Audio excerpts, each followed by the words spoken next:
3 minutes into a glittering charity gala, a woman in white goes up in flames. Not from a candle, not from an accident, but from something darker. Betrayal. She is 7 months pregnant. The room freezes. Cameras keep rolling.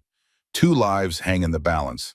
A mother fighting for her baby, and a father whose money bought him power, but not mercy. Tonight you'll see how a seemingly perfect marriage unravels into a scheme of insurance, embezzlement, and murder for hire. You'll meet the calculating aunt who hides poison behind pearls, the mistress who lights the match, and the billionaire father who refuses a quiet courtroom. He wants the world to watch. By the end, justice won't be private. It will be public, theatrical, and unforgettable. Stay with us. The moment that shocks the gala will change everything.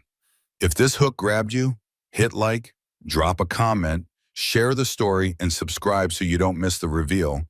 Everyone asks the same question. How did you not see it coming? The truth? I did. I saw every single red flag waving in my face. But when you're 7 months pregnant and the man you married looks you in the eyes and says, "I love you," you make a choice. You choose to believe. That choice almost killed me, but what it did to him, that was so much worse. My name is Emma Sterling.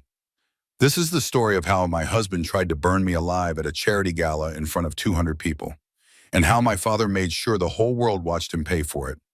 But let me take you back to the moment the flames caught. I smelled it before I felt it. Not champagne, something sharper. Chemical. The liquid soaked through my ivory Valentino gown, cold against my pregnant belly. Jessica Lawson stood 3 feet away, her hand still raised from throwing her flask at me. Her eyes weren't drunk anymore. They were calculating. Cold. "That's not vodka," I said, my voice strange in my own ears. "What is that?" Jessica pulled a lighter from her clutch, flicked it once. The small flame danced in the darkness of the outdoor balcony. "Vodka mixed with lighter fluid," she said, her voice flat, emotionless. "Kyle said it would burn hot and fast. He said you wouldn't suffer long." The words didn't make sense. Kyle, my husband. "Kyle told you to—" I couldn't finish the sentence. "He paid me $50,000, Jessica said. Said the insurance would cover everything. Said we'd split $16 million. She tossed the lighter. Time fractured into pieces. The flame arced through the air, impossibly slow. It touched the fabric of my dress. Then everything was fire. The pain was instant, absolute. Flames raced up my chest, across my arms, reaching for my face. I screamed, spinning, trying to pat out the fire, but my hands were burning too. My only thought, the baby. "Protect the baby," I heard shouting, running footsteps. Then someone tackled me hard, rolling me across the cold marble floor. A jacket smothered the flames. White foam from a fire extinguisher covered everything. "My baby," I sobbed, hands pressed to my belly. "Please, my baby." "She's breathing," someone said. "The baby's moving." I looked up through tears and smoke. My father's security chief, Marcus, knelt beside me, his jacket still smoking. Beyond him, 200 guests in evening wear crowded the doorway, phones raised, recording everything. The Sterling Foundation charity gala had become a crime scene. Police tackled Jessica as she tried to slip away. She was screaming now, the cold calculation gone, replaced by panic. "It was an accident. I was drunk. I didn't mean to." But her designer knockoff purse lay open on the ground. Police found receipts for lighter fluid purchased that morning. A burner phone, and most damning, $25,000 in cash, neatly banded, the first half of her payment. My husband Kyle pushed through the crowd. His face was a perfect mask of horror. "Emma! Oh my God, Emma!" He dropped to his knees beside me as paramedics arrived, took my burned hand in his so gently. "Baby, I'm here, you're going to be okay." I looked into his eyes, the eyes I'd loved for 6 years, the eyes I'd trusted. "Did you do this?" I whispered. He cried, real tears streaming down his face. "No, God, no. Emma, I love you. I would never, I could never." I wanted to believe him. Even then, with my skin burning and my dress destroyed, I wanted to believe the man I married wouldn't try to murder me while I was pregnant with his child. The paramedics loaded me onto a stretcher. As they wheeled me toward the ambulance, I saw my father, Robert Sterling, 64 years old, billionaire, the most powerful man I knew. He stood frozen in the doorway, face white, hands shaking. Our eyes met. "Dad," I mouthed. He followed the stretcher, grabbed the paramedic's arm. "I'm coming with her." "Family only, sir." "I'm her father." His voice broke. "And if she dies, I will burn this entire city down to find who did this."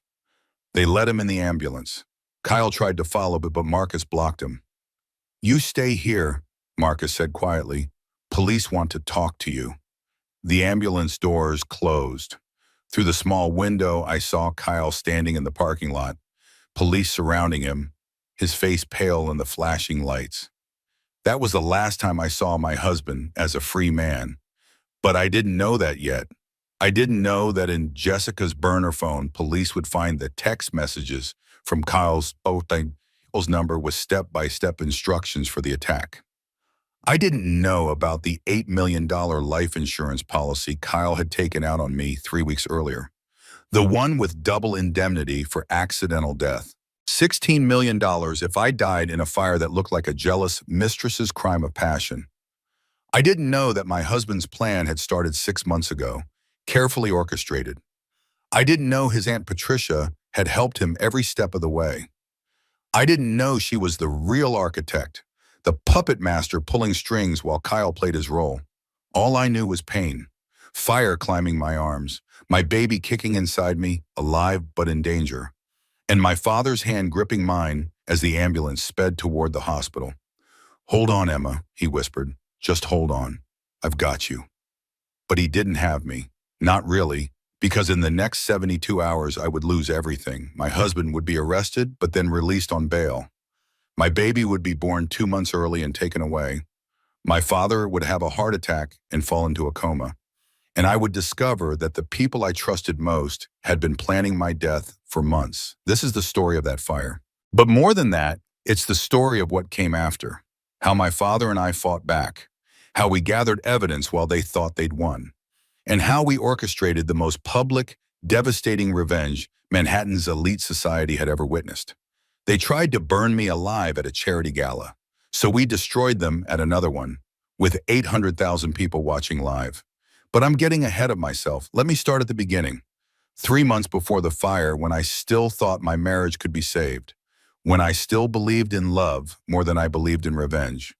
3 months before the fire, I sat in my doctor's office on the Upper East Side and listened to her tell me my baby might die if I didn't eliminate stress from my life. Dr. Richardson was 50-something, calm and direct. She'd guided me through 3 devastating miscarriages over 2 years. This pregnancy, my 4th attempt, was supposed to be different. High risk, yes, but viable. Possible. Until my blood pressure started climbing. 160 over 110, Dr. Richardson said, looking at the monitor. "That's preeclampsia range, Emma. Combined with your history of miscarriages and your age, we're in dangerous territory." I was checking my phone, barely listening. Kyle hadn't texted all day. Again. "Emma." Dr. Richardson's voice sharpened. "Are you hearing me?" "I feel fine," I said, putting the phone down. "I've handled worse stress than pregnancy." This isn't a negotiation. One major stressor, one emotional crisis could trigger premature labor, placental abruption, or stroke. I'm not being dramatic. I'm telling you medical fact. Another shock to your system could kill this baby, and possibly you. That got my attention. How major are we talking? Finding out your husband is cheating? That major. Losing your bum? That major. You need to eliminate stress, not manage it. I touched my belly. The baby kicked, strong and insistent. A little fighter, just like me. "Understood," I said. "I'll be careful." But I was already stressed about something. About the distance between Kyle and me. About the late nights at the office. About the way he looked at his phone and quickly turned it away when I walked into the room. I drove home to our Tribeca penthouse, the one my father had bought us as a wedding gift. Kyle wasn't there. His text came at 8 that night, working late. "Don't wait up." I ate dinner alone. Again, went to bed alone again, and tried not to think about what Dr. Richardson had said about stress and emotional crises. The next day, my father called me to his office. Robert Sterling's corner office on the 57th floor of Sterling Capital Management had floor-to-ceiling windows overlooking Manhattan. He built his empire from nothing, starting in construction and expanding into private equity and real estate. Now he owned half the buildings we could see from his window. He sat behind his massive desk, silver-haired and imposing in a custom Tom Ford suit. His head of security, Marcus, stood nearby, ex-FBI, loyal to my father for 15 years. "Sit down, sweetheart," my father said. I knew that tone. Something was wrong. Marcus slid a tablet across the desk. Photos filled the screen. Kyle and a woman entering an apartment building. Kyle and the same woman at a hotel in Connecticut. The woman at a doctor's office, holding an ultrasound photo. My hands went cold. "Who is she?" "Jessica Lawson," Marcus said. "Senior Marketing Director at Sterling Capital. She's been working here for 4 years." "How long?" I asked, my voice steady despite the sick feeling in my stomach. "6 weeks that we've documented," Marcus said. "Possibly longer." I looked at the ultrasound photo, zoomed in. The date stamp read 4 weeks ago. "She's pregnant." "Yes," my father said quietly. I set the tablet down, breathed. My baby kicked again, as if reminding me she existed. She needed me calm, needed me safe. "Why are you showing me this?" I asked. "Because you need to leave him, Emma. Today. Tonight. I'll have lawyers draw up divorce papers. You'll have full custody, full financial support. Kyle will be removed from the company." "You'll destroy him," I said. "Yes. Because you never thought he was good enough for me." My father leaned forward, eyes intense. "I'm destroying him because he's cheating on my pregnant daughter and gambling away your inheritance. He's lost $800,000 in the last 18 months, Emma. Online poker, sports betting. I've been covering his debts to keep you from being stressed during the pregnancy." The room tilted. $800,000? You knew you've been paying his debts and you didn't tell me? You were already high risk. I didn't want to add stress. That wasn't your decision to make. I stood up, grabbed my purse. My father stood too. "Emma, wait. No, you don't get to control my life. You don't get to decide when I know the truth about my own husband.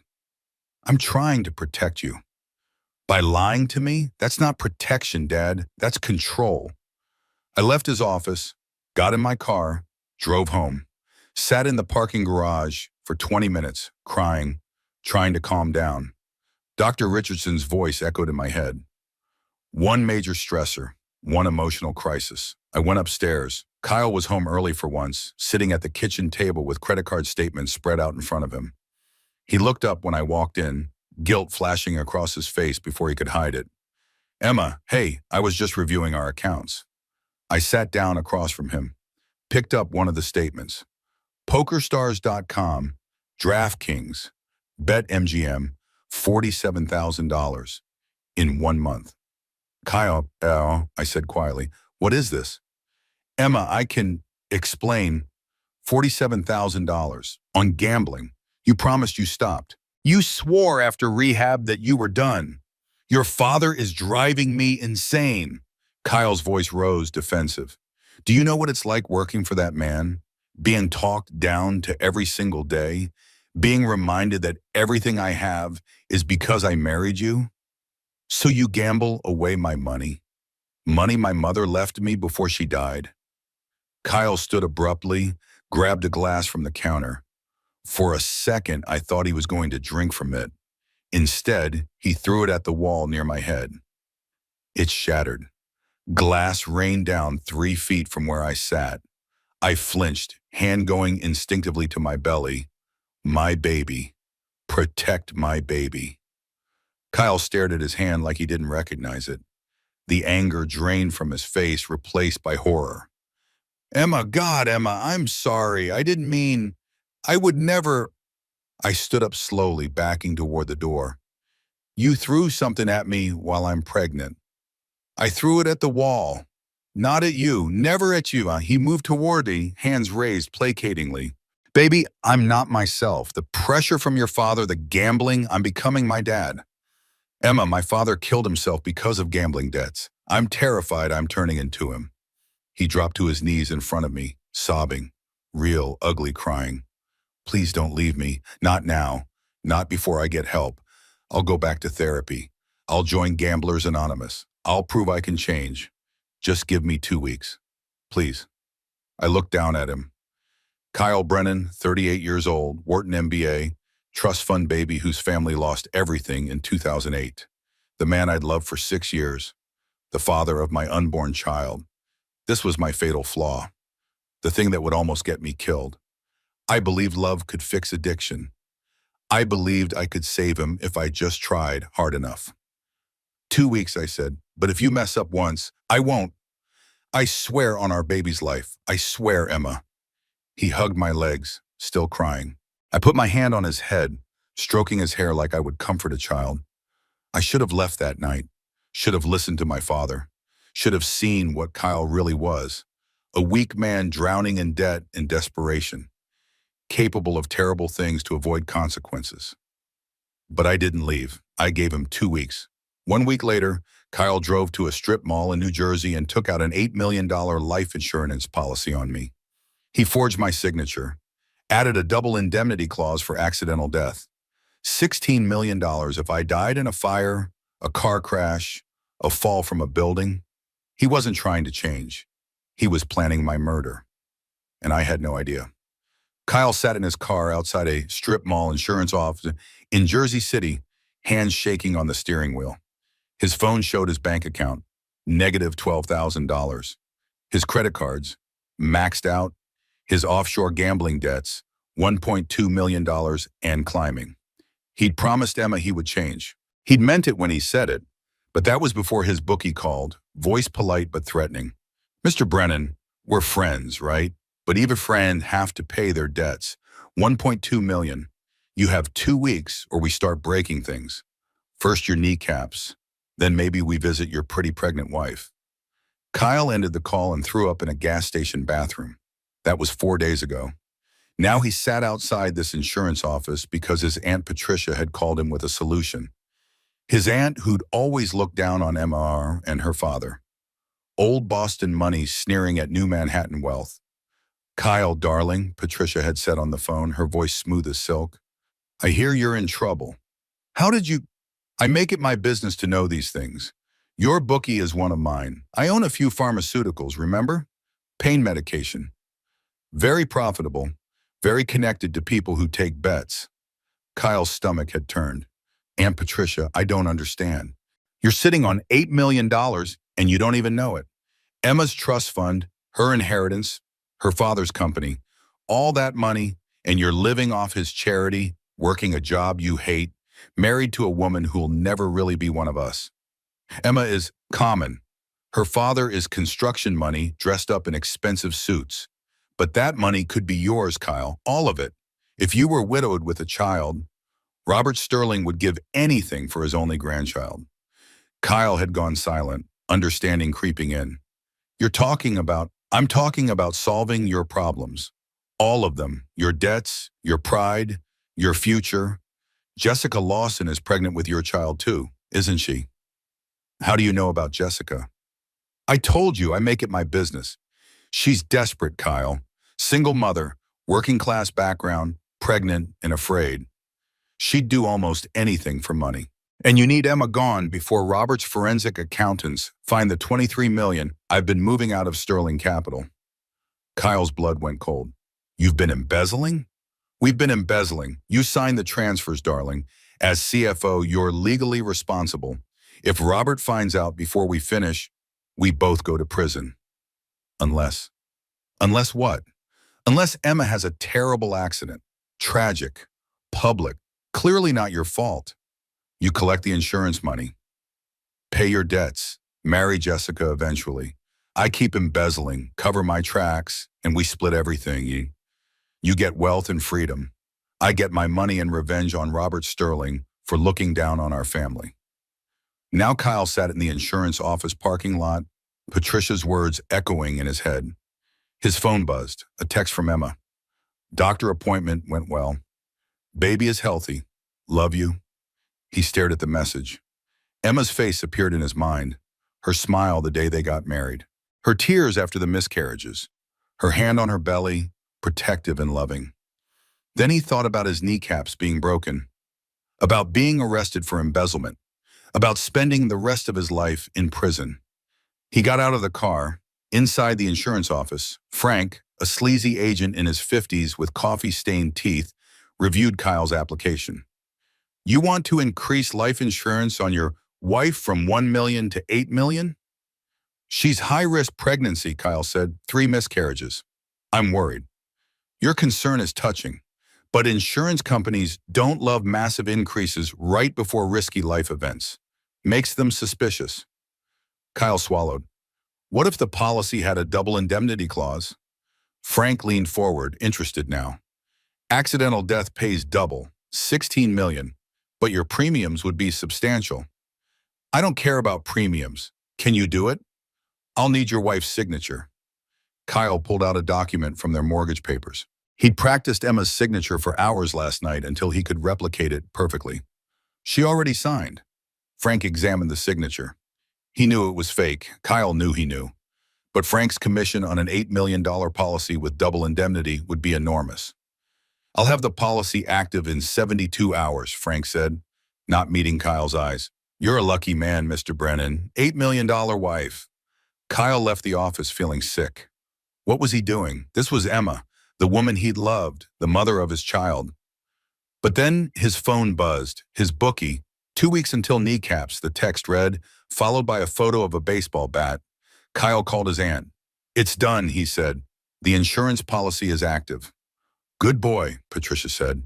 Now let me tell you about Jessica and what we need her to do. Over the next 2 weeks, Patricia orchestrated everything. She researched Emma's vulnerabilities through private investigators. She discovered Emma's high-risk pregnancy status, her doctor's warning about stress. She found Emma's schedule, her habits, her routines. She approached Jessica separately, playing the concerned family member. My nephew is trapped in an abusive marriage, Patricia told Jessica over coffee. Emma's father controls everything. Kyle is desperate to leave, but Robert Sterling will destroy him in a divorce. Take his child, ruin his career. He loves you, dear. He wants to be with you and your baby, but he needs help. Jessica, 29 and pregnant and scared, wanted to believe it. What kind of help? Financial leverage. If Emma were to have an accident, Kyle would inherit through their child. He'd be free to divorce, to be with you, to pay for your baby's future. An accident? Jessica's voice shook. You mean? I mean making it look like you snapped from jealousy. Attack Emma publicly at the Sterling Foundation Gala. Make it look emotional, like a crime of passion. You'll spend maybe 3 years in prison. I'll pay you $200,000. Your daughter will be cared for while you're away. And when you get out, Kyle will be wealthy and grateful. I can't kill someone. You won't kill her. Kyle just needs her injured enough to trigger early labor. The stress will cause complications. Natural causes, not murder. And you'll be the sympathetic villain. Jealous mistress, pregnant and emotional. Jessica hesitated. $200,000. Her daughter's medical bills paid. A future with Kyle. She said yes. Patricia paid her $50,000 up front through Kyle. Then Patricia sent Jessica detailed instructions from a burner phone. Wait for Emma alone on the balcony. Use 3 parts vodka to 1 part lighter fluid. Throw it at her dress, not her face. Light it fast. Kyle will act horrified. You'll be arrested but protected. Jessica bought the lighter fluid from 3 different stores so no single purchase would look suspicious. She practiced the throw in her apartment, measuring distance and trajectory. And Kyle? Kyle spent those 2 weeks watching Emma, touching her belly, feeling his daughter kick, hating himself but too weak to stop. The night before the gala, Emma found him sitting in the nursery they decorated together. Hey, she said softly, coming to stand beside him. You okay? Kyle looked up at her. She glowed in the dim light, 7 months pregnant, beautiful and trusting. I love you, he said. It was true. Even planning her death, it was true. I love you too, Emma said. Tomorrow will be good. Your therapy is helping. We're going to be okay. She kissed his forehead and left. Kyle sat alone in the nursery and cried. But he didn't call it off. He was too weak, too scared, too desperate. The next night at the Sterling Foundation Gala, Jessica Lawson would throw lighter fluid on Emma's dress and set her on fire in front of 200 people. And Kyle Brennan would act like the devastated husband, never expecting that every security camera, every guest's phone, and every piece of evidence would eventually point straight back to him. Because Patricia made one critical miscalculation. She underestimated Robert Sterling, and she definitely underestimated his daughter. The Sterling Grand Ballroom on the night of the gala was spectacular. 300 guests in formal wear, crystal chandeliers reflecting light off polished marble floors, white roses arranged in towering displays. Through floor-to-ceiling windows, Manhattan's skyline glittered like a promise. This was Robert Sterling's crown jewel, the venue where Manhattan's elite gathered to write checks for charity and see who wore what designer gown. Tonight's cause, Children's Hospital Research. $22 million raised by the time speeches ended. None of it would matter in 2 hours. Emma arrived with Kyle at 8 o'clock. She wore the ivory Valentino gown Sophie, her best friend from college, had designed specifically for her. Empire waist to accommodate her 7-month belly, draped silk that moved like water, elegant without being ostentatious. Cameras flashed as they walked the red carpet. "Emma, you look radiant. How are you feeling?" "Grateful," Emma said, touching her belly where the baby kicked. "Excited to meet our daughter in 2 months." "Kyle, proud father-to-be?" Kyle put his arm around Emma, playing the perfect husband. "Most proud. My girls are my whole world." They moved into the ballroom. Robert stood near the entrance, greeting guests. Politicians, CEOs, celebrities. When he saw Emma, his face softened. "You look beautiful, sweetheart." He kissed her cheek, then lowered his voice. "How are you feeling?" "Really?" "Good, Dad. Really good." Robert looked at Kyle. The temperature dropped 10 degrees. "Kyle." "Robert." Awkward silence. Emma squeezed her father's hand. "Dad, please, tonight can we just be a family?" Robert nodded stiffly. "Of course, go enjoy yourself. I need to give a speech in an hour." As Emma walked away, Robert grabbed Kyle's arm, fingers digging in. "If you hurt her tonight," Robert said, voice too low for anyone else to hear, "if you upset her in any way, I will destroy you. Are we clear?" "Crystal," Kyle said, pulling his arm away. Robert's assistant approached with a tablet. "Mr. Sterling, the live stream is active. We have 300,000 viewers already." "Good," Robert said, eyes still on Kyle. "Make sure every camera angle is covered." "The live stream?" Robert insisted on it every year for transparency, for engagement, for publicity. Tonight, it would document everything. Emma mingled with guests, accepting congratulations on her pregnancy. Sophie found her near the champagne fountain. "You look amazing," Sophie said, hugging her carefully. "How's the baby?" "Active. She's been kicking all day." Emma smiled, but it didn't reach her eyes. "Have you seen Kyle?" "He's at the bar. Emma, are you okay? You seem tense." "Just tired. This dress is gorgeous, but standing for 2 hours while 7 months pregnant is exhausting. Go sit down. I'll bring you water." But before Emma could move, she saw her. Jessica Lawson standing near the entrance in a red dress that was slightly too tight, one hand unconsciously touching her stomach. Their eyes met across the ballroom.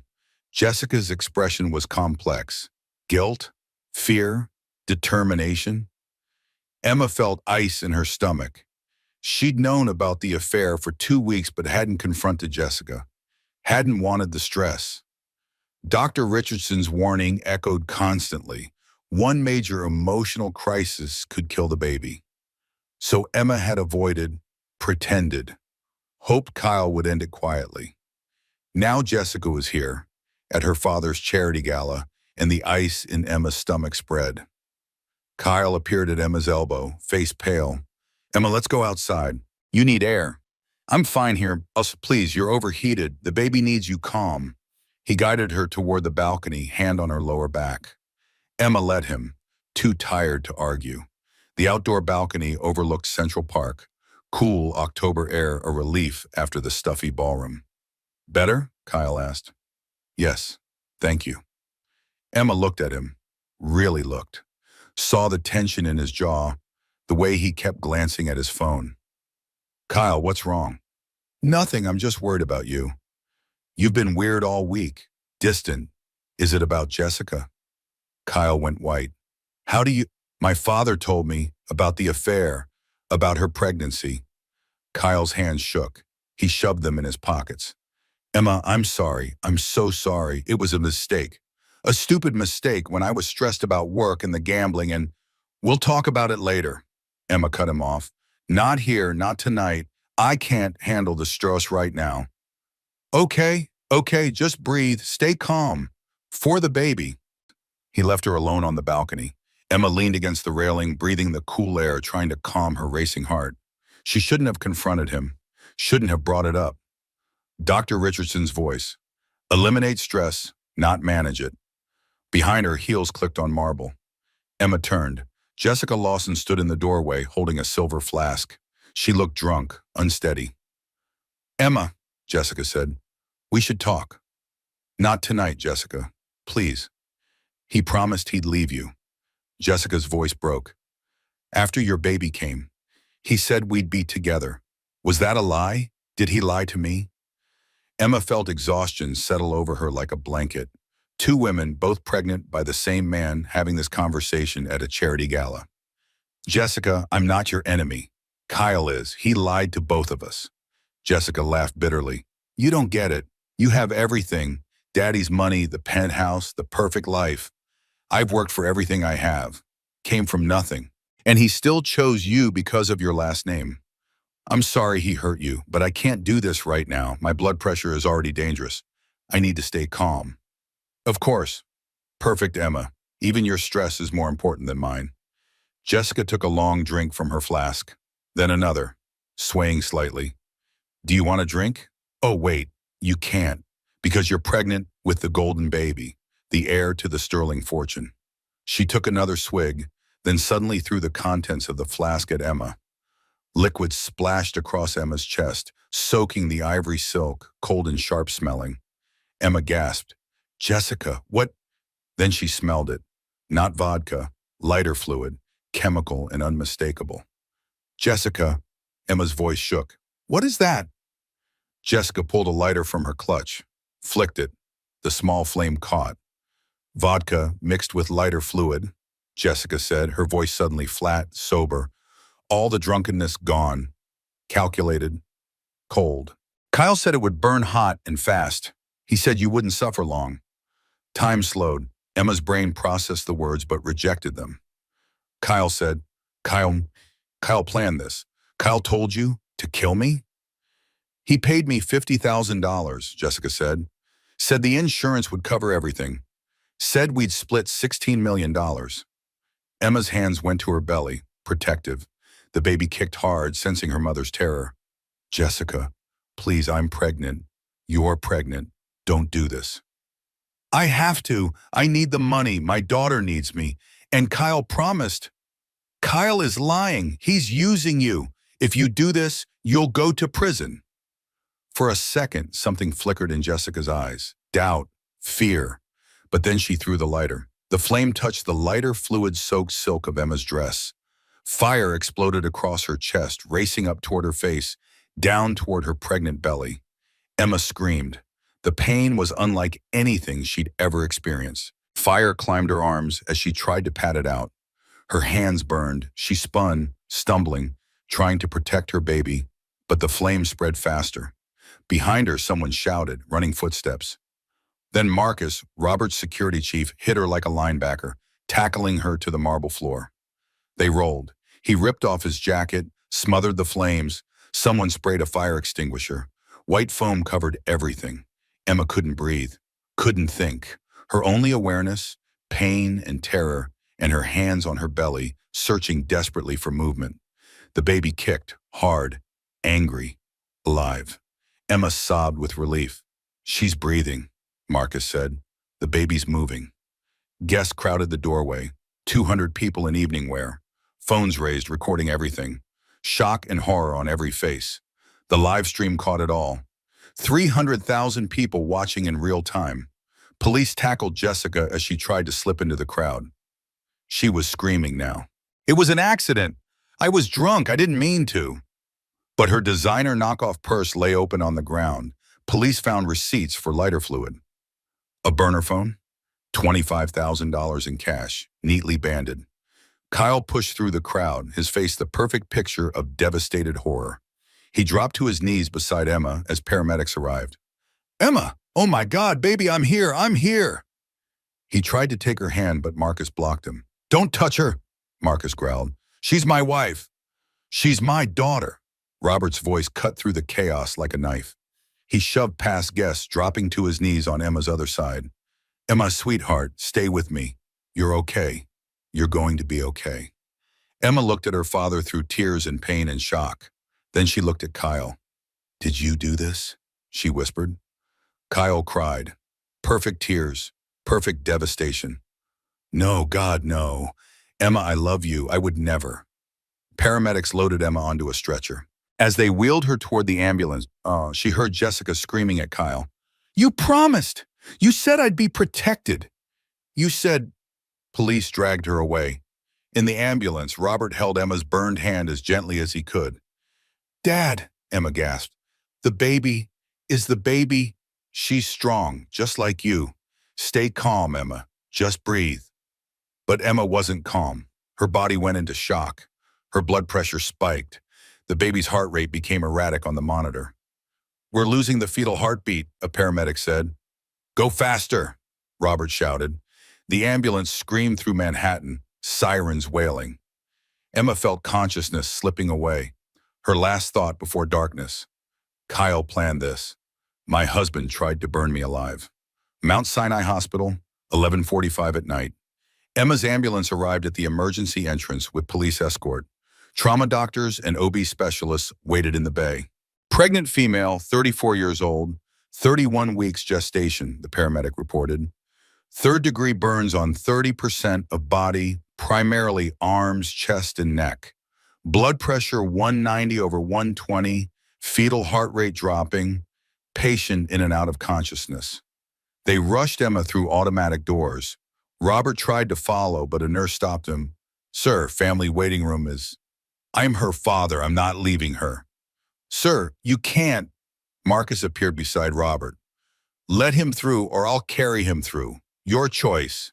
The nurse looked at Marcus, 6 feet 4 inches of ex-FBI intimidation, and stepped aside. They rushed Emma to a combined trauma and delivery suite. Dr. Martinez, the lead trauma surgeon, assessed her burns while Dr. Richardson, Emma's OB, monitored the baby. We need to deliver now, Dr. Richardson said. The shock and burns are putting massive stress on the fetus. If we wait, we lose both of them. She's only 31 weeks, Dr. Martinez said. The baby's lungs will develop in NICU, but only if she's alive. We deliver now. They prepped Emma for emergency cesarean section. Robert stood in the corner, hands shaking, watching doctors swarm his unconscious daughter. Marcus put a hand on his shoulder. She's strong, boss. She'll make it. She has to, Robert said, voice breaking. I can't lose her. Not like Catherine. I can't. You won't. Emma is a fighter.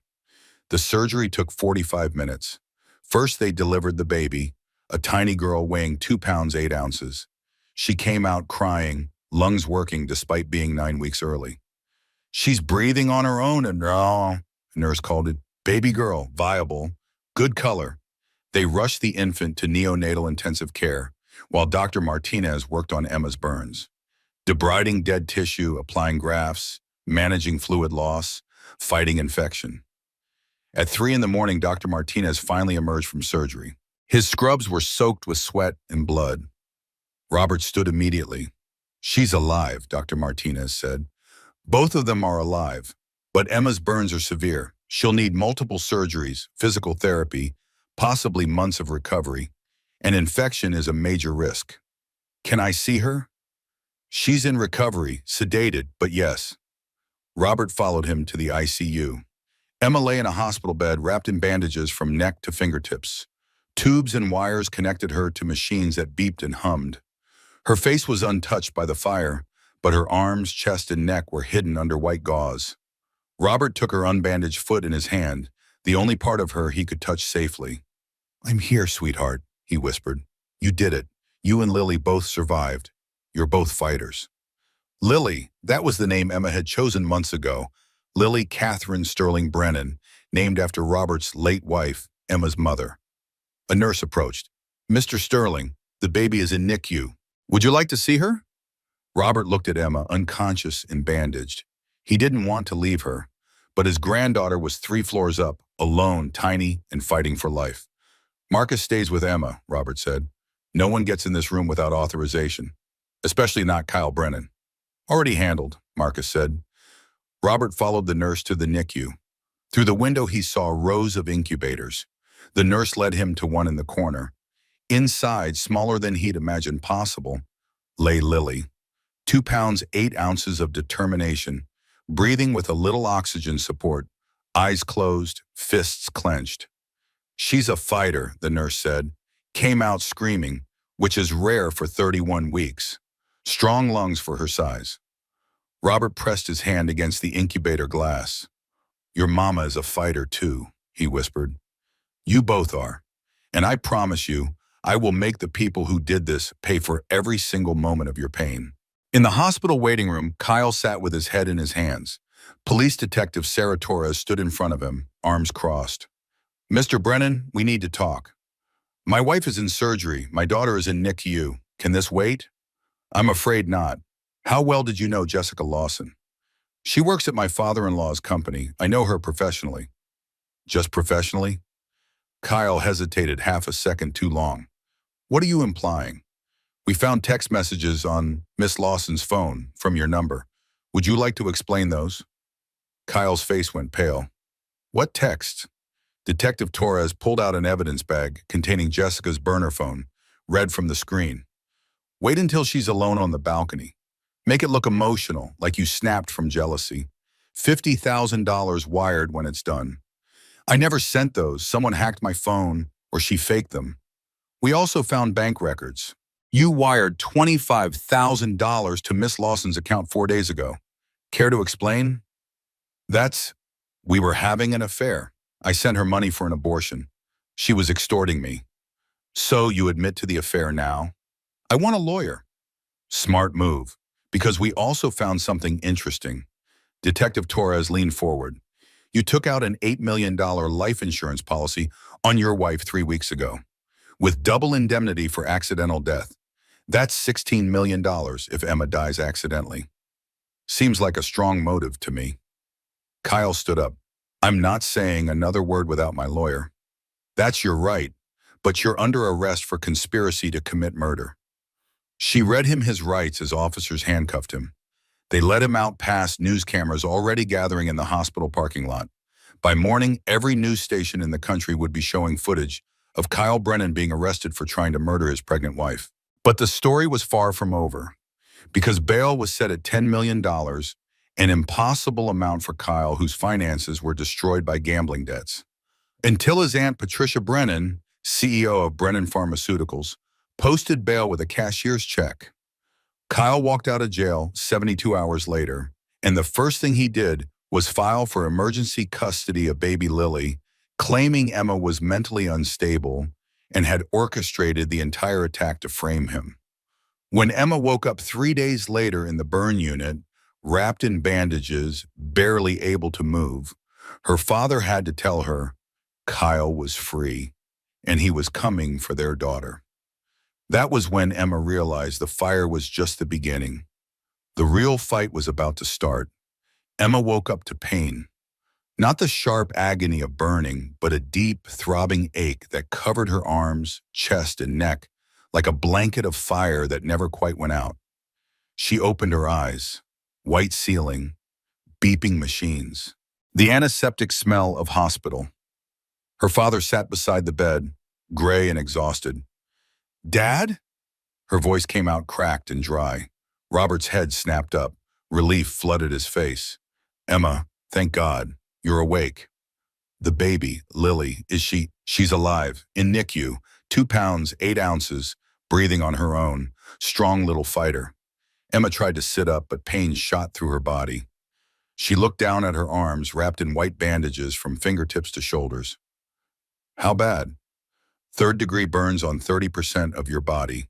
You'll need multiple surgeries, skin grafts, physical therapy. But you're alive, sweetheart. You're alive.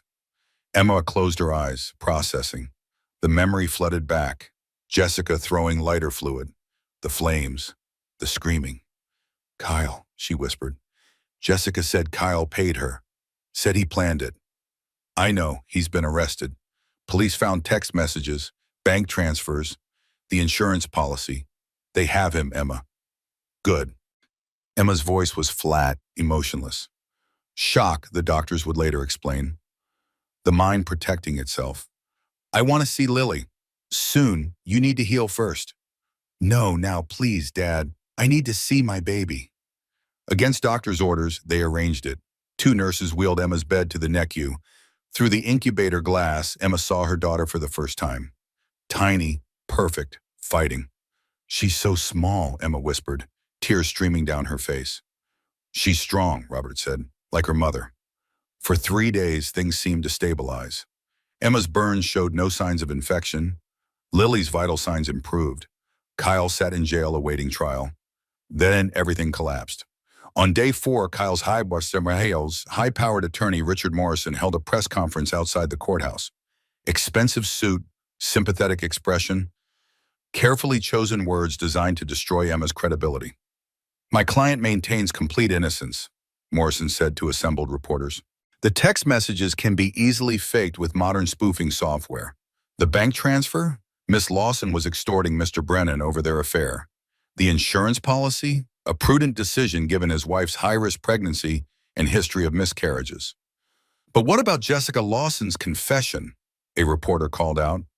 Miss Lawson is a disturbed young woman who was manipulated. We believe the real conspiracy is that Robert Sterling, who has never approved of his daughter's marriage, orchestrated this attack to frame my client and force a divorce. The reporters erupted with questions. Morrison raised his hand. I have evidence. Emails from Robert Sterling to his private investigator dated 6 months ago. He held up printed pages. Quote, find a way to remove Kyle from Emma's life permanently. End quote. The email was real. Robert had written it, but he'd meant removed legally through divorce, not murder. Morrison knew this, but presented it to suggest Robert planned violence. By that afternoon, the narrative shifted. Social media exploded with hashtag #FreeKyleBrennan. Think pieces appeared. Was Emma Sterling framed by her own father? Old money versus new money. Class warfare dressed up as criminal justice. Emma watched from her hospital bed, disbelieving. How is this happening? She asked Marcus, who stood guard outside her room. Money buys good lawyers, Marcus said. And Morrison is the best. 2 days later, the judge set bail at $10 million. The prosecutor argued Kyle was a flight risk and a danger to Emma. But Morrison countered, no prior criminal record, deep family roots in Boston, respected businessman. Bail is set at $10 million, the judge ruled. Your Honor, the defendant doesn't have. Bail has been posted by Patricia Brennan, defendant's aunt. Emma's heart stopped. Who was Patricia Brennan? She'd never met Kyle's aunt. Kyle barely mentioned her. Yet this woman just posted $10 million to free the man who tried to kill her. Robert immediately tasked his investigators with researching Patricia, but it was too late. Kyle walked out of jail that afternoon. And 3 hours later, his lawyers filed for emergency custody of Lily, claiming Emma was mentally unstable, possibly had Munchausen syndrome, and may have orchestrated the attack herself as part of a breakdown. That was catastrophe number 1. Catastrophe number 2 came the following week. Emma's burns developed MRSA infection, antibiotic-resistant bacteria that spread rapidly through damaged tissue. Her fever spiked to 104 degrees. She became delirious, barely conscious, as doctors fought to save her life. They rushed her back to surgery, debrided infected tissue, pumped her full of vancomycin, isolated her in ICU. While Emma fought sepsis, unable even to speak, the family court hearing happened. Her lawyer argued her case. But Kyle's team brought medical experts who testified about Emma's mental health struggles after her miscarriages, her high-stress pregnancy, her family's history of depression. The mother is currently in ICU with severe infection, Kyle's lawyer told the judge. She cannot care for an infant. She may not survive. My client is healthy, employed, desperate to bond with his daughter, and the child is being held by hospital staff with no family present. What about the grandfather, the judge asked. Robert Sterling is 74 years old. 64, Emma's lawyer corrected, with a demanding business and no experience caring for infants. My client has a full-time nanny arranged, family support, and temporary custody is granted to Patricia Brennan pending full hearing in 60 days. Patricia Brennan, Kyle's aunt, the woman who posted his bail, the woman Emma had never met. When Emma finally woke from her infection-induced delirium 2 weeks later, her father had to tell her, Lily had been released from NICU to Patricia's custody.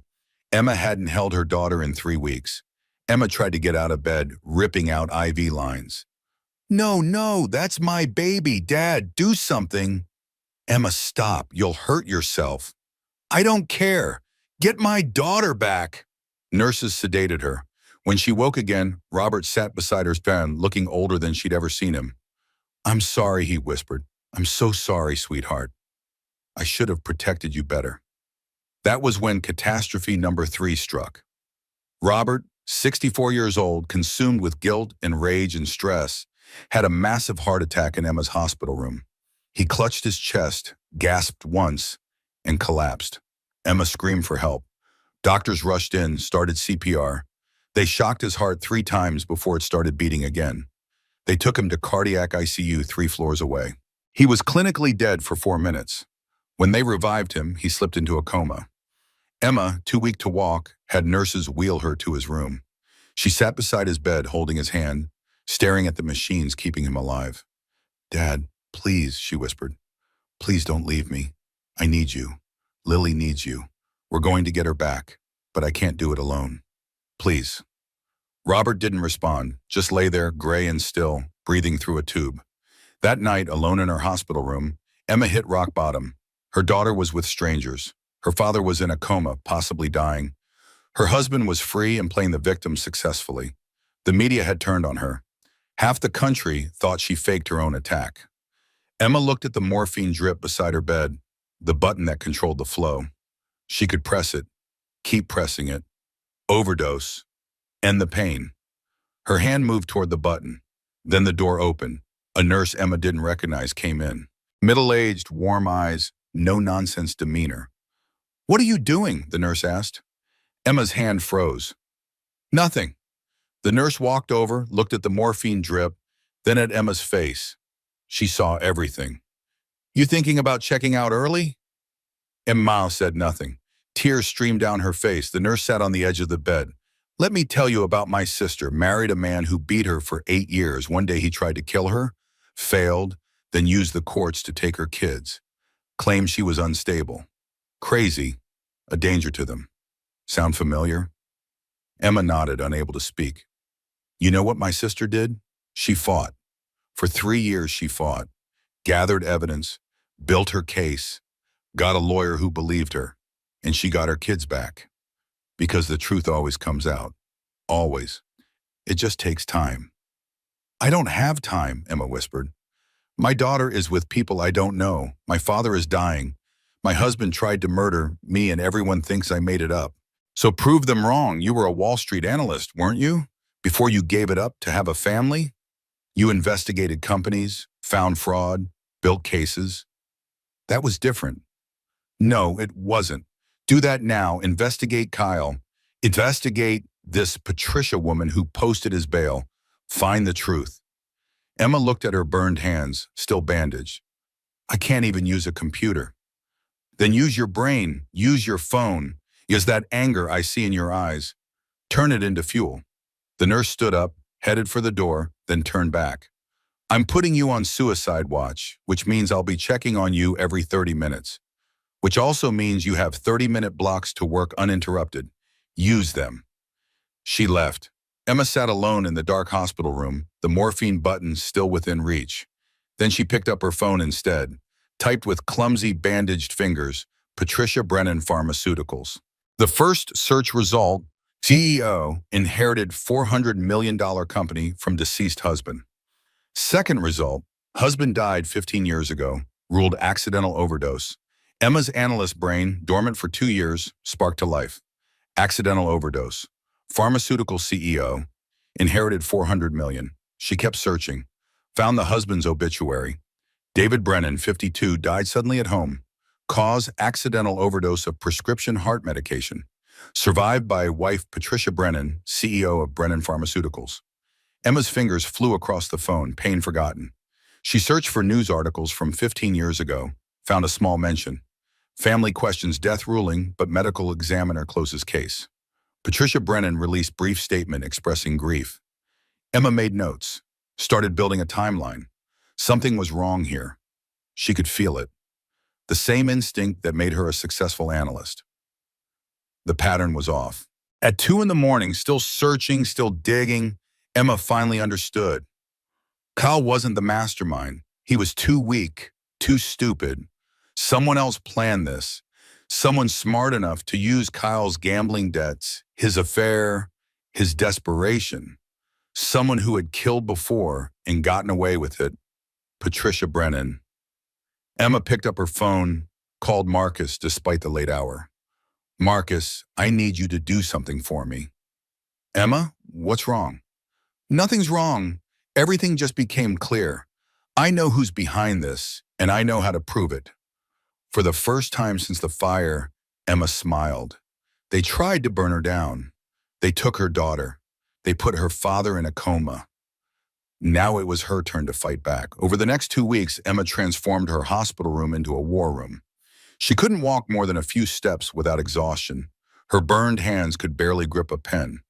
But her mind was sharp, and she had one advantage her enemies didn't know about. She was very good at finding hidden money. Marcus brought her a laptop, modified with a special keyboard for her bandaged hands. He also brought her access to something technically illegal. Backdoor entry to Sterling Capital's financial systems. You didn't get this from me, Marcus said. Get what? Emma replied. She started with the obvious, tracking Kyle's financial trail. The gambling debts, the credit errors, the transfers to Jessica. All of that was known to police already. But then she found something interesting. Kyle had signed off on dozens of large transfers from a Sterling Capital accounts over the past 18 months. Standard CFO duties. But Emma noticed a pattern. Every transfer Kyle approved went through 3 shell companies before reaching its final destination. The amounts were just under the threshold that would trigger automatic fraud alerts. Classic embezzlement technique. Emma traced the shell companies, registered in the Cayman Islands, then Luxembourg, then Seychelles. Each layer made it harder to track the money, but Emma had spent 7 years at Goldman Sachs tracking exactly this kind of financial crime. It took her 4 days of continuous work, barely sleeping, but she found it. Every shell company ultimately traced back to the same beneficial owner, Patricia Brennan. $23 million embezzled from Sterling Capital over 18 months. Kyle's signatures on the transfers, but Patricia's accounts receiving the money. Kyle didn't even know he was helping her steal. He thought he was just signing routine transfers, too distracted by his gambling addiction to look closely. Emma made careful notes, saved everything to an encrypted drive. This was evidence, but not enough. She needed more. She researched Patricia's history, found the husband's death certificate from 15 years ago. David Brennan, cause of death, accidental overdose of prescription heart medication. But something bothered Emma. Accidental overdose from heart medication didn't make sense.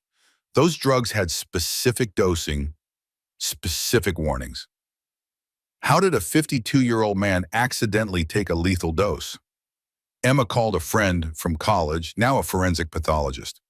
Rachel, hypothetically, if someone died from heart medication overdose 15 years ago, would you be able to detect murder now? Depends on what they used. Back then, we didn't test for everything. Now, we can detect pharmaceutical-grade compounds that didn't show up on old toxicology screens. What if I had the death certificate, original autopsy report, and maybe tissue samples? Tissue samples from 15 years ago? Who keeps that? Suspicious family members, Emma said. She tracked down David Brennan's sister Claire, who lived in Oregon. Claire had been estranged from Patricia for years, convinced her brother's death wasn't accidental, but unable to prove it. I knew Patricia killed him, Claire said when Emma called, but the medical examiner closed the case, said it was accidental. The police wouldn't investigate. Did you keep any evidence? Emma asked. I kept everything. His medical records, the autopsy report, even some of his blood samples the hospital gave me. I know it sounds crazy, but I couldn't let go. Claire, I need those samples. I'll pay for new toxicology testing with modern equipment. Why, what's Patricia done now? Emma explained everything. The fire, Kyle, the custody battle. Claire was silent for a long moment. Send me the information for the lab. I'll ship the samples today. While waiting for toxicology results, Emma investigated Patricia's pharmaceutical company. Brennan Pharmaceuticals specialized in cardiac medications, the exact drugs that killed David Brennan. Emma called the company's former CFO, who'd been fired 3 years ago and had an axe to grind. Over coffee that Marcus brought to her hospital room, the former CFO revealed interesting information. Patricia runs that company with an iron fist. Anyone who questions her disappears. Not literally, but they're fired, blacklisted, sometimes threatened. Did she have access to drugs? She's the CEO of a pharmaceutical company. She has access to everything. What about potassium chloride? High-grade pharmaceutical quality? The CFO nodded. We manufacture it, for hospitals mainly. Cardiac procedures, lethal in high doses. Emma's hands shook as she made notes. Potassium chloride causes cardiac arrest. Undetectable in 2009 technology because it occurs naturally in the body. Modern mass spectrometry could detect abnormal levels, but 15 years ago, the perfect murder drug for a pharmaceutical CEO. 1 week later, the toxicology results came back. David Brennan's blood samples showed pharmaceutical-grade potassium chloride at levels 5 times normal. Not accidental, not natural. Murder. Emma had her smoking gun, but one murder 15 years ago wasn't enough. She needed to prove Patricia orchestrated the attack on Emma. Needed to connect Patricia directly to Jessica Lawson. Emma's breakthrough came from an unexpected source. Jessica's court-appointed attorney. Marcus arranged a meeting. The attorney visited Emma in the hospital, looking uncomfortable. My client is facing attempted murder charges, the attorney said. She's looking at 20 to 25 years. But she's willing to testify if we can get her a deal. Testify against Kyle? Against Kyle and Patricia Brennan. Jessica says Patricia approached her separately, paid her $200,000 total. Kyle only paid $50,000. Patricia coached her, gave her the idea, provided detailed instructions. Emma leaned forward despite the pain. Can she prove it? She has a burner phone Patricia gave her. Text messages, bank transfers from Patricia's personal account, not Kyle's, and recorded phone calls. Jessica recorded Patricia. She was nervous, wanted insurance, recorded 3 calls on her phone where Patricia explicitly tells her to attack you at the gala, make it look emotional, promises to protect her afterward. Emma's heart raced. This was it. This was everything. What does Jessica want? 8 years instead of 25. She testifies against both full cooperation, wears a wire if needed. Emma thought about it. 8 years felt light for someone who set her on fire. But without Jessica's testimony, they might not convict either Kyle or Patricia. Tell her we have a deal, but I want something else. What? I want to know why. Why did Patricia want me dead? 2 days later, Emma got her answer. Jessica, wearing an orange jail jumpsuit, sat across from Emma in the hospital's secure conference room. Guards stood outside. Marcus stood inside. Why? Emma asked simply. Jessica looked at her bandaged hands. Patricia said your father had been investigating financial irregularities at Sterling Capital. She said if Robert found what she'd taken, she'd go to prison. She needed him distracted or eliminated. She couldn't kill Robert directly, too obvious. But if you did, he'd be destroyed with grief, focused on that instead of the company. And eventually, she planned to kill Robert too. make it look like grief-induced suicide. Emma's blood ran cold. She was going to kill my father? She's killed before, her husband, obviously, but also a business partner in the 90s. She's good at it, makes it look natural. Heart attack, overdose, suicide. How do you know all this? She told me, bragged about it. She wanted me to understand that she was smart, powerful, untouchable. That she'd protect me because she'd protected herself before. Emma sat back, processing. Patricia Brennan wasn't just a murderer, she was a serial killer who'd been getting away with it for decades. Thank you, Emma said finally, for telling the truth. Jessica met her eyes. I'm not a good person. I did a terrible thing, but I'm not evil like her. She used my desperation, my daughter's medical bills. I thought I was helping Kyle escape an abusive family. She made me believe I was the good guy. You still set me on fire. I know, I'll live with that forever. I'm sorry, Emma, for whatever that's worth. It wasn't worth much, but it was something. Emma spent another week gathering evidence. She worked with Marcus, with FBI agents Marcus knew, with forensic accountants. They built an airtight case. Patricia embezzled $23 million. She murdered her husband 15 years ago. She orchestrated Emma's attack to cover up the embezzlement and eventually kill Robert. She manipulated Kyle and Jessica like puppets. But having evidence wasn't enough. Emma remembered her father's words from when she was young, watching him negotiate business deals. Information is power, but public information is leverage. Patricia had humiliated Emma publicly at the gala, made her look like a liar and a fraud on national television, turned social media against her. Emma needed to return the favor. She needed to destroy Patricia where everyone could watch. That was when Emma came up with the plan. Not a courtroom victory where only lawyers saw justice. A public reckoning.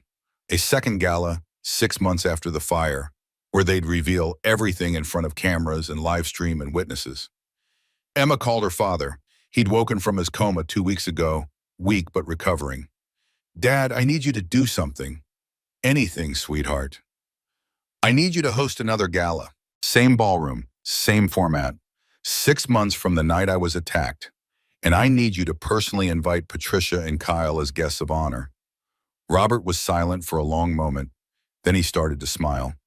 You want to expose them publicly. I want everyone to watch them fall, the same way everyone watched me burn. This time, the whole world sees the truth. When do we start planning? Right now. We have 4 months to coordinate with FBI, build our presentation, and make sure Patricia and Kyle take the bait. What if they don't come? Emma smiled, cold and determined. They'll come because they think they've won, and narcissists can never resist a victory lap. 4 months after the fire, Emma was released from the hospital. She'd had 7 surgeries, endless physical therapy, and still couldn't make a fist with her left hand. Scars covered her arms, chest, and neck. Visible. Permanent. Reminders. She wore them without hiding. Robert had recovered too, though he looked older, moved slower. The heart attack had taken its toll, but his mind was sharp and his rage was focused. Together, they planned the second gala. Marcus coordinated with FBI. Special Agent Victoria Wright had been building the case against Patricia for embezzlement. With Emma's evidence, David Brennan's toxicology, and Jessica's testimony, they had enough for multiple murder charges. We could arrest her today, Agent Wright said in a planning meeting at Robert's penthouse. Why wait? Because I want everyone to see it, Emma said. I want the same people who watched me burn to watch her fall. I want it live streamed. I want it trending. I want justice to be public. Agent Wright nodded slowly. You want revenge. I want accountability. There's a difference.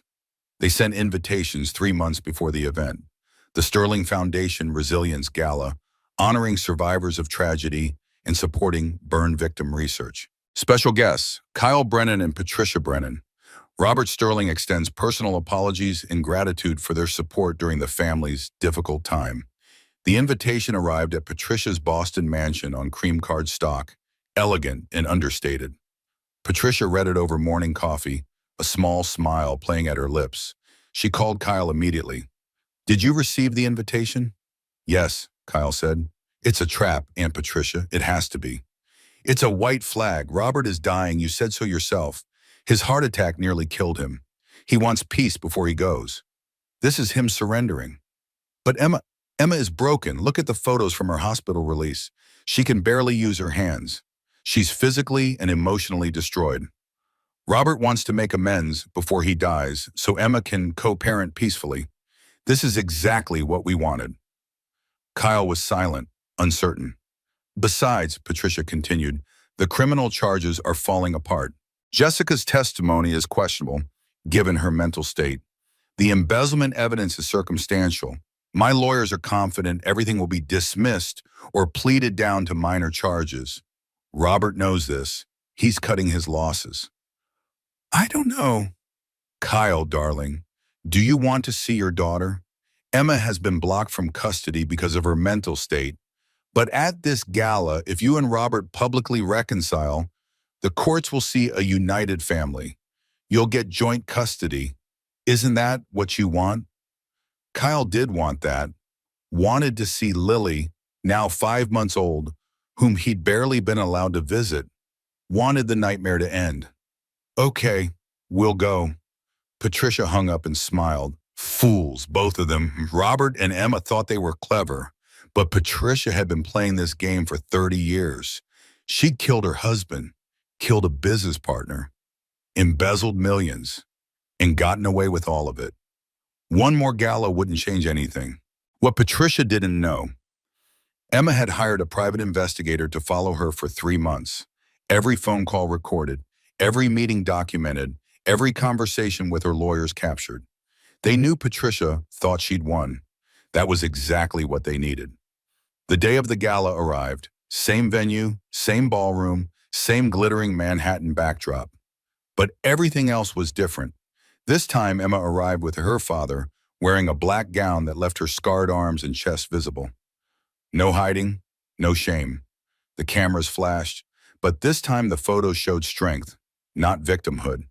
Emma, how are you healing? Stronger every day, Emma said. Are you nervous to see Kyle and Patricia? Not at all. Tonight is about truth. Inside, 300 guests mingled, but this time FBI agents were scattered throughout the crowd in evening wear. Plainclothes officers covered every exit, and the live stream, advertised heavily for weeks, had 800,000 viewers watching. Kyle and Patricia arrived together. Kyle looked nervous, tugging at his collar. Patricia looked serene, confident. They entered the ballroom. Cameras swarmed. Patricia gave a gracious speech about forgiveness and family healing. Kyle stood beside her, silent. Emma watched from across the room, waited. Robert took the stage at 9 o'clock. The ballroom went silent. Spotlight on him, cameras focused, live stream active. Good evening, Robert said, his voice carrying to every corner. 6 months ago, in this room, my daughter was set on fire while 7 months pregnant. Tonight, I want to talk about who really lit that match. Confused murmurs rippled through the crowd. Kyle's face went white.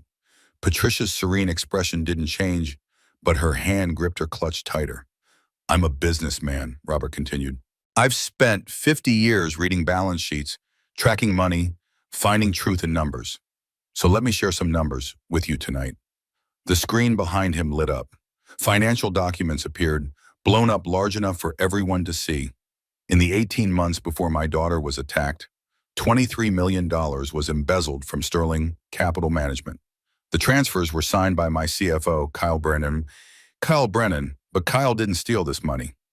Kyle tried to stand, but Marcus appeared behind him, hand on his shoulder. Gentle but firm. Sit down. The money was routed through shell companies, Robert said. Standard embezzlement technique, but every shell company traces back to the same person. Corporate registrations appeared on screen, each one listing Patricia Brennan as beneficial owner. Patricia Brennan, Kyle's aunt, CEO of Brennan Pharmaceuticals, and the real architect of the plan to kill my daughter. The ballroom erupted. Gasps, shouts, cameras flashing. The live stream exploded with comments. Patricia stood, face calm despite the chaos. This is slander. I'll sue you for every... Sue me with what? Robert had asked. The $23 million you stole? Or the $400 million you inherited after murdering your husband 15 years ago? Dead silence. Even Patricia faltered.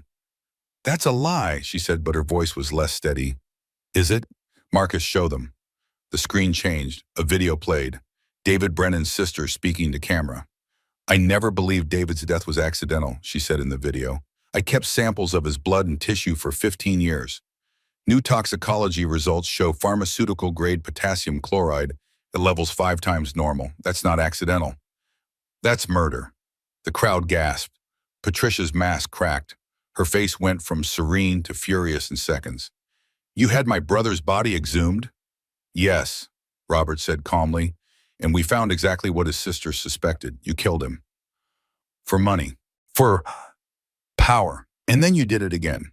You orchestrated my daughter's attack because you needed me distracted or dead before I found the embezzlement. That's absurd. Kyle planned the attack. I had nothing. Really? Then explain this. New evidence appeared on screen. Text messages from Patricia's burner phone to Jessica Lawson. Bank transfers showing $200,000 from Patricia's personal account. And audio files. Marcus pressed play. Patricia's voice filled the ballroom, crystal clear. Wait for Kyle's signal. Make it look emotional, like you snapped from jealousy. I'll pay you $200,000. You'll spend maybe 3 years in prison, then you're set for life. The crowd erupted again. Reporters shouted questions. Patricia looked around wildly, searching for an exit. FBI agents moved to block the doors. You planned everything, Robert said. You manipulated Kyle. You paid Jessica. You embezzled from my company. You tried to kill my daughter. And you almost succeeded, but you made one mistake. What mistake? Patricia hissed. You underestimated her. Emma stepped into the spotlight, stood beside her father, showed her scars to everyone watching. I'm Emma Sterling, she said into the microphone. 6 months ago, Patricia Brennan paid $50,000 to have me set on fire. She thought I'd die, I didn't. She thought I'd break, I didn't. And now 800,000 people are watching you get arrested for murder. FBI agents swarmed Patricia. Agent Wright read her rights. Patricia Brennan, you're under arrest for murder, conspiracy to commit murder, embezzlement, and wire fraud. They handcuffed her. Patricia thrashed, screaming, Kyle, tell them, it was your idea. Kyle sat frozen, tears streaming down his face. It wasn't. You told me Emma's father would ruin me. You said the insurance money would save me. You made me think I had no choice. You're pathetic. You've always been pathetic. They dragged her toward the exit. As they passed Emma, Patricia spit at her. Missed. You think you've won? My lawyers will destroy this. I'll be out in a week. Emma stepped closer, voice low enough that only Patricia could hear. You killed your husband and walked away. You embezzled millions and thought you'd get away with it again. But I found everything, every transfer, every text, every recorded conversation. You're not getting out, Patricia. You're going to Tahoe prison, and everyone will know exactly what you are. Patricia's face twisted with rage and fear. They dragged her out to a police car, cameras capturing everything. The live stream hit 1 million viewers. Kyle was arrested next. Conspiracy to commit attempted murder. Insurance fraud. The handcuffs went on, and he just cried. Emma, he said as they led him away, I'm sorry, I loved you. I really did. I know, Emma said, but love without strength is just weakness. And I'm done being married to weakness. The gala erupted into chaos after the arrests. Reporters swarmed Robert and Emma, questions flying. But Marcus and security cleared a path. Emma walked through the crowd, head high, scars visible, victorious. Outside, news vans lined the street. The story was already trending worldwide. Hashtag Sterling Revenge. Hashtag Justice for Emma. Emma's phone buzzed with messages. Sophie, her best friend, her doctor, her lawyer, all congratulating her, all shocked, all celebrating. One text stood out, from Jessica Lawson, sent from prison. I watched the live stream. You're amazing. Thank you for giving me a chance to tell the truth. I hope someday your daughter knows how strong her mother is. And my mom is fine. Emma didn't respond, just pocketed her phone and got into the car with her father. It's over, Robert said. Not yet, Emma said. Tomorrow I file for full custody of Lily, and I'm going to win. The trials moved quickly after the public arrests. The evidence was overwhelming, the confessions damning, the media scrutiny intense. No jury in the country would let Patricia or Kyle walk free after watching that live stream. Patricia Brennan was tried first. The prosecution presented evidence of 3 murders. Her husband David, a business partner in 1997, whose death was ruled accidental, and the conspiracy to murder Emma. Add embezzlement, wire fraud, and witness tampering. The trial lasted 3 weeks. Patricia's expensive lawyers tried every trick, but video doesn't lie. Audio recordings don't lie. Forensic evidence doesn't lie. The jury deliberated for 4 hours, guilty on all counts. The judge sentenced her to life without possibility of parole. Patricia, 68 years old, would die in prison. Emma attended sentencing, sat in the front row with her father, Lily in her arms. When Patricia was led out in handcuffs, she looked at Emma one last time. "You destroyed me," Patricia said. "No," Emma replied, "you destroyed yourself. I just made sure everyone saw it." Kyle's trial was shorter. His lawyers negotiated a plea deal, 30 years with possibility of parole in 20. He testified against Patricia, confirmed everything, expressed remorse that the judge deemed genuine. Emma didn't attend Kyle's sentencing. Didn't want to see him. Didn't need to. Her lawyer texted her the result. 30 years eligible for parole in 2044. By then, Lily would be in her 30s. She'd never really know her father. That was sad, Emma thought, but it was also justice. Jessica Lawson got 8 years as agreed. She served her time quietly, no interviews, no drama. She'd made her choice, paid her price, and would live with it. The custody hearing was anticlimactic after everything else. Emma's lawyer presented evidence of Kyle's crimes, Patricia's manipulation, and Emma's recovery. The judge took 15 minutes to decide. Full custody to Emma Sterling. Kyle's parental rights terminated. No visitation rights. Emma walked out of that courthouse holding Lily, now 8 months old, healthy and beautiful. Reporters swarmed, but Emma just smiled and kept walking. She took Lily home to a new brownstone in the West Village. Smaller than the Tribeca penthouse she'd shared with Kyle, but it was hers. Safe, clean, a fresh start. That night, she sat in the nursery, rocking Lily to sleep, singing softly. Her scarred hands held her daughter gently, carefully. Lily grabbed Emma's finger and yawned. "You're safe," Emma whispered. "You'll always be safe. And when you're old enough, I'll tell you this story. Not to scare you, but so you know. Bad things happen. People hurt us. But we survive. We fight back. We win." Lily fell asleep, thumb in mouth, secure in her mother's arms. Robert visited the next day. He looked healthier now, color back in his face.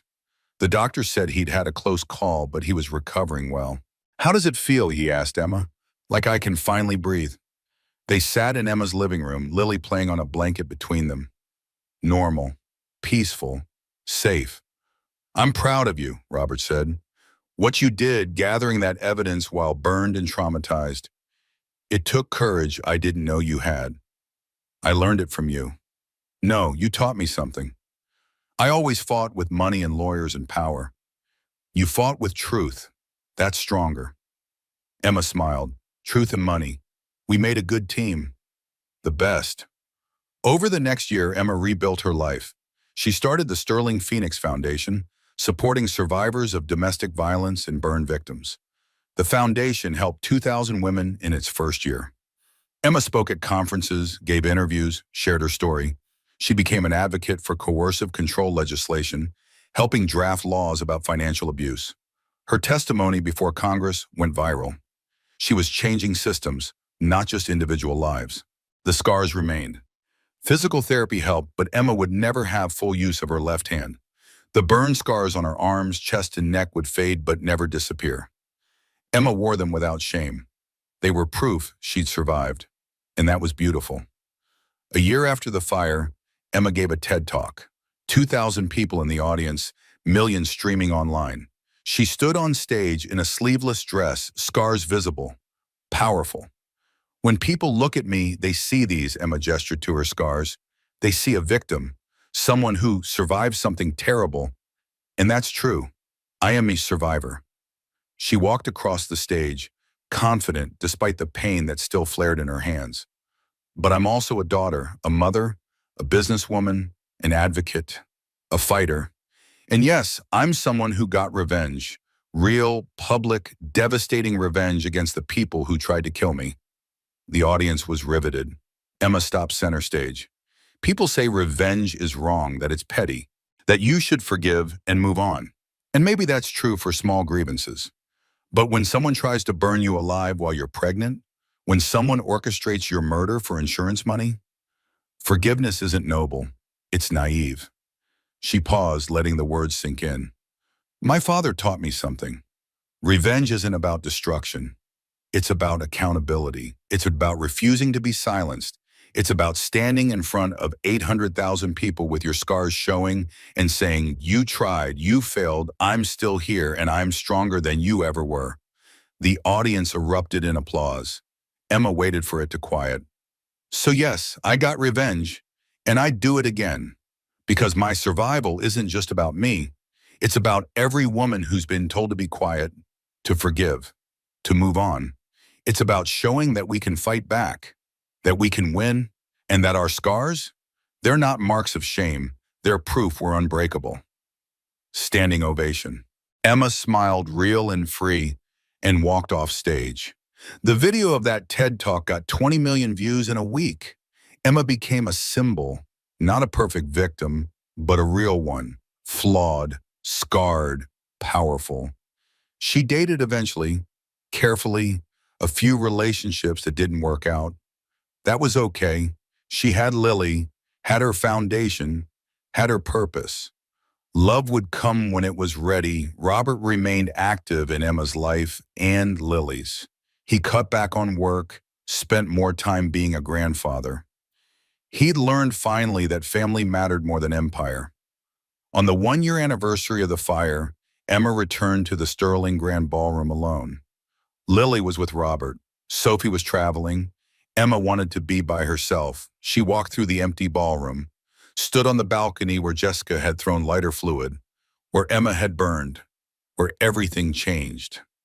She looked out over Central Park, October air cool and clear. I survived, she said to the empty air, and I built something beautiful from the ashes. That's enough. That's everything. She pulled out her phone, took a photo of the spot, posted it to social media with a caption, 1 year ago today, I almost died here. Tonight, I stand here free, whole, powerful. They tried to burn me down. Instead, they set me free. Happy anniversary to me, to survival, to transformation, to choosing life over fear every single day. The post went viral within hours. Millions of shares, thousands of comments from survivors sharing their own stories. Emma read them late into the night, each one a reminder that her story mattered, that speaking truth gave others permission to speak theirs, that survival created ripples that reached further than anyone could imagine. 5 years after the fire, Emma stood in her bathroom, getting ready for work. Lily, now 5 years old, burst in wearing mismatched pajamas and carrying a stuffed elephant. Mommy, I can't find my shoes. And did you look under your bed? Yes. Did you actually look or did you think about looking? Lily giggled. I thought about it. Go actually look. Breakfast in 10 minutes.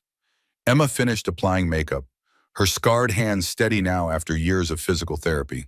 She could make a fist, type, write. Not perfectly, but functionally.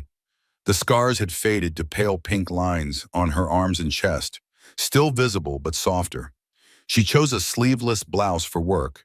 Used to be she'd have hidden the scars. Now, they were part of her story. Nothing to hide. Lily returned, shoes in hand, find them. Found them. Excellent detective work. Now go get dressed. We have school in 40 minutes. Emma made breakfast. Oatmeal with berries, Lily's favorite. Her phone buzzed, a text from Sophie. Seeing you on Good Morning America tomorrow. You're going to be amazing. Emma was publishing a book, Burned, a story of survival and revenge. The publisher expected it to debut at #1. Emma would use the proceeds to fund the Sterling Phoenix Foundation, which now operated in 12 cities and had helped 5,000 women. She drove Lily to kindergarten, kissed her goodbye, watched her run toward the building. 5 years old, confident, happy. No idea about the fire or Kyle or Patricia. That conversation would come when Lily was older. For now, she was just a little girl who loved her mom and her grandpa and her stuffed elephant. Emma drove to the foundation's headquarters. A renovated building in Chelsea, 4 floors of offices, counseling rooms, legal services. Her assistant greeted her with coffee. "Morning, Emma. You have 2 interviews today, a staff meeting at 11 and lunch with the mayor about expanding our shelter program." Normal, busy, purposeful. Emma loved her life now in a way she never had before. Not despite the fire, but because of it. The trauma had burned away everything false, left only truth and strength and clarity about what mattered. That afternoon, Emma visited a group therapy session for burn survivors. 6 women ranging from 20s to 60s, all at different stages of recovery. Emma attended every month, shared her story, listened to theirs. A new member, Maria, spoke haltingly about her husband setting her on fire during an argument. The shame she felt. The guilt, like she'd somehow caused it. "It wasn't your fault," Emma said gently. "Nothing you did justifies violence. Nothing. And these scars?" She held up her hands. "They're not marks of shame. They're proof you survived. You're here, you're alive. That's your victory." Maria cried. The group embraced her. Emma stayed late, talking, supporting, being present. This was her purpose now. Not Wall Street, not being someone's wife. This, helping others find strength in survival. That evening, Emma picked up Lily from her father's house. Robert had kept his word, cut back on work, became a devoted grandfather. He and Lily were building a blanket fort when Emma arrived. "Mommy, look what Grandpa made." "Very impressive. Come on, kiddo. Bath time." Robert walked Emma to the car, Lily running ahead. "How was your day?" he asked. "Good, busy. The foundation is expanding to Boston next month." "Boston? That's Patricia's territory." "Was Patricia's territory. She's in prison, where she'll die." Robert nodded. They didn't talk about Patricia often anymore. Didn't need to. That chapter was closed. "I'm proud of you, sweetheart. What you've built. Who you've become." "Thanks, Dad. For everything. For posting Kyle's bail so we could track him. For funding the investigation. For being there. Always." That night, after Lily fell asleep, Emma sat in her home office reviewing foundation applications. A woman in Chicago needed help escaping her abusive husband. A teenager in Miami needed medical care for burns from a house fire.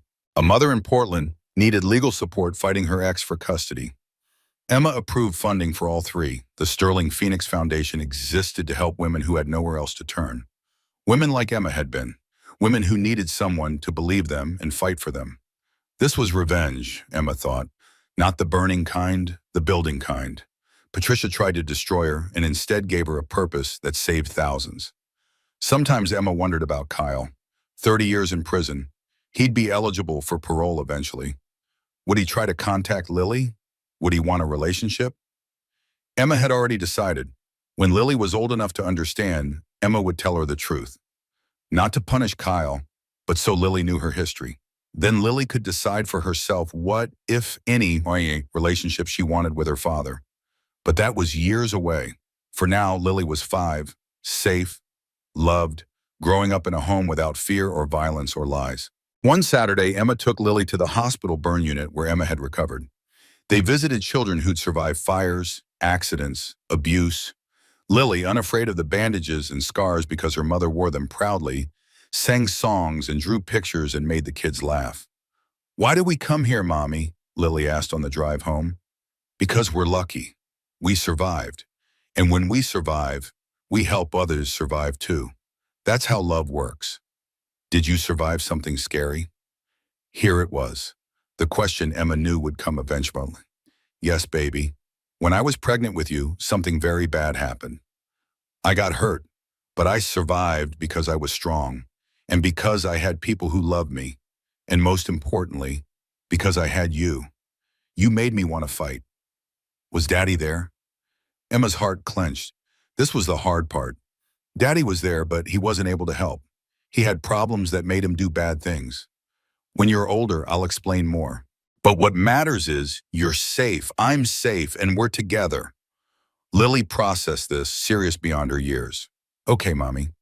They drove home listening to Disney songs, the difficult conversation tabled for now. 2 years later, Emma met someone, a widower named Daniel, father of two teenagers, former prosecutor now teaching law. They met at a fundraising event, started talking, realized they had similar stories of survival and rebuilding. They dated slowly. Emma introduced him to Lily after 6 months. Lily liked him, which mattered. Emma didn't remarry, didn't need to. But Daniel became part of her life, a partner, someone who understood trauma and healing and moving forward despite scars. On the 10th anniversary of the fire, Emma returned to the Sterling Grand Ballroom one final time. The venue had been renamed after Emma donated funding to renovate it into a community center. A plaque near the entrance read, Sterling Phoenix Center. From ashes, we rise. Emma stood on the balcony where Jessica had thrown lighter fluid, where she'd burned, where everything changed. But this time, Daniel stood beside her. Lily, now 10 years old, stood on her other side. Robert, 74 and still sharp, stood behind them. What are you thinking about, Mommy? Lily asked. About how strong we are, Emma said. About how sometimes the worst moments of our lives lead to the best parts. About how we survived. Tell me the whole story someday, Lily asked. When you're ready, when you're old enough to understand. I'm strong like you, Lily said. I can handle it. Emma hugged her daughter. Yes, you are. And yes, you can. Not today, but soon. They left the ballroom together, a family rebuilt from ashes. Emma looked back once at the spot where she'd almost died. No fear, no pain, just gratitude. They tried to burn her down. Instead, they set her free, and she used that freedom to build something beautiful, lasting, powerful. The Sterling Phoenix Foundation would outlive her, would help women for generations, would be her legacy, not the fire or the scars or the revenge, but the healing she created from trauma. Emma Sterling lived to 73, died peacefully in her sleep, surrounded by family. Lily was there, now 43, with children of her own. Daniel was there, holding Emma's hand. Robert had died 5 years earlier at 81, proud of his daughter until his last breath. At Emma's funeral, over 2,000 people attended. Women she'd helped through the foundation. Survivors who'd found strength in her story. Advocates she'd mentored. Lives she'd changed. The foundation continued after her death, growing larger every year. And in the foyer of every Sterling Phoenix Center, a photo hung. Emma at her TED Talk, arms raised, scars visible, smiling.